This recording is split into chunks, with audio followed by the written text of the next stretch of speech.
بصوا يا جماعة، روبلوكس مليانة ملايين المابات. كل يوم بتلاقي كل الأنواع، من أول هزار وسخافة لحد حاجات غريبة زي التحرش وحاجات ملهاش أي لازمة. فأنا بصراحة قلت خلاص كله شبه بعضه ومفيش جديد. لكن فجأة لقيت ماب اسمه جيم كمبيوتر، قلت أجرب يمكن أضحك شوية. بس الصدمة. وعلى فكرة أنا عامل سيرفر ديسكورد جديد نرغي فيه عن المابات الرعب ونبات النظريات اللي بتخوفنا. هسيب لكم الرابط في أول تعليق مثبت وكمان في الوصف تحت الفيديو، وأسيبكم مع الفيديو. اليوم الأول، تصحى من النوم البيت هادي ولطيف، سرير، دولابين، قعدة صغيرة، تلفزيون وصب. تخرج تلاقي كمبيوتر جديد، اللي هو الجهاز اللي بيغير حياتك. تفتحه وتلاقي 3 أيقونات: الأخبار، المتجر، الشات. ندخل على الأخبار. الجريدة ذا بلوكسيا تايمز كاتبة افتتاح مصفاة كيميائية جديدة. العمدة فرحانة إن المدينة بتنمو وكل تمام. نروح للمتجر نلاقي شوية ألعاب ونشتريها، والشات مقفول مكتوب أسفين السيرفرات واقعة. نستلم اللي اشتريناه، نلعب شوية، نتعب ونروح ننام. لكن بالليل فجأة نصحى، نفتح الدولاب الأول والتاني، وبعدين الشخصية تقول أحس إني بأمان مرة تانية. ايه ده؟ ما تعرفش هو كان في خطر اصلا عشان يحس انه بامان. اليوم التاني الصبح الاخبار اتقلبت، اختفاء مفاجئ في وسط المدينة. واحد اختفى والشرطة فتشت ملقتش غير ريحة غريبة جدا في المكان. المتجر المرة دي عندنا برجر ومشروب، والشات اتفتح واول رسالة تيجي من البوت: مبروك سجلت فروشات اكبر تطبيق محادثات، كل حاجة تمام. لا، بالليل تنام وتصحى تاني في صوت بره البيت، حتى بيفك الباب. بتفتح الدولابين الاول والتاني وبعدين نفس الجملة: احس اني بامان مرة تانية. اليوم التالت الأخبار سلسلة الاختفاء الجديدة. الشرطة مش لاقية أي دليل والحياة بتزيد. المتجر فيه حاجات زيادة والشات ساكت. وبالليل كالعادة تنام وتصحى، لكن المرة دي الصوت عند الباب اختفى. مفيش غير هدوء خانق يخليك تحس إن الخطر أقرب من أي وقت فات.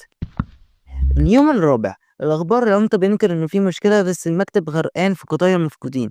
المتجر مفيش حاجة جديدة.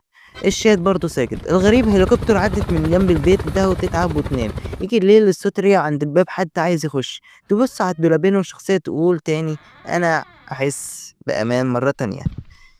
الأخبار كلها مرعبة والاختفاءات ساتت.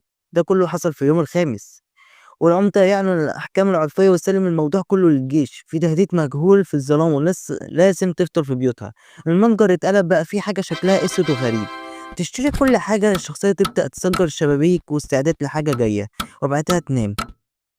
وبالليل تقوم تلاقي رسالة في الشات: خليك هادي ما تطلعش صوت.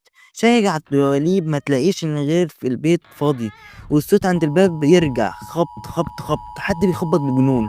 مرة واحدة الشخصية تطلع الحاجة السوداء الغريبة وتتحول لمسدس، وبعد كده اللعبة تقف وتسيبك في صدمة. مفيش إجابة واضحة، بس اللي يتسرع في دماغك حاجة تقيلة جدا. بصوا يا جماعة، أكتر حاجة غريبة مش الأخبار نفسها، لكن رد فعل جيم عليها. الراجل كان كل يوم بيتكسر، مش قادر يفتح الباب ولا يواجه اللي مستنيه، وفي الآخر ينهار وينتحر. هنا بقى السؤال: إيه اللي كان بيحصل فعلا؟ في نظرية إن جيم مريض نفسي، دماغه بتألف قصص والكمبيوتر انعكاس لخوفه الداخلي، وجملته أنا بأمان مجرد كدبة. وفي نظرية تانية الأخبار كلها حقيقية، المفقودين، الجيش، المصفاة، كل ده بيحصل بره وهو محاصر جوه. مواطن عادي واتسنق وتستسلم للموضوع. وفي ناس شايفة إن الموضوع سيموليشن، وكأن جزء إن جيم جزء من تجربة. الأيام تتكرر، نفس الأخبار، نفس الجملة: الأنا بأمان من تاني، تبقى ريسيت. واللي زود الطين بلة الصوت اللي عند الباب: هل فعلا في حد كان مستنيه بره، ولا مجرد أوهام من دماغه اللي بطلت تفرق بين الحياة والخيال؟ الحلاوة إن الناب بيسيبك إن أنت تكمل الحكاية، تسأل نفسك: أنا لو مكان جيم هعرف أفرق بين الحياة والخيال، ولا هضيع زيه؟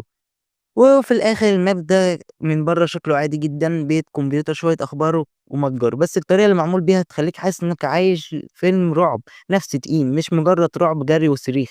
ده رعب بيخليك متوتر ومخنوق كل يوم بيعدي.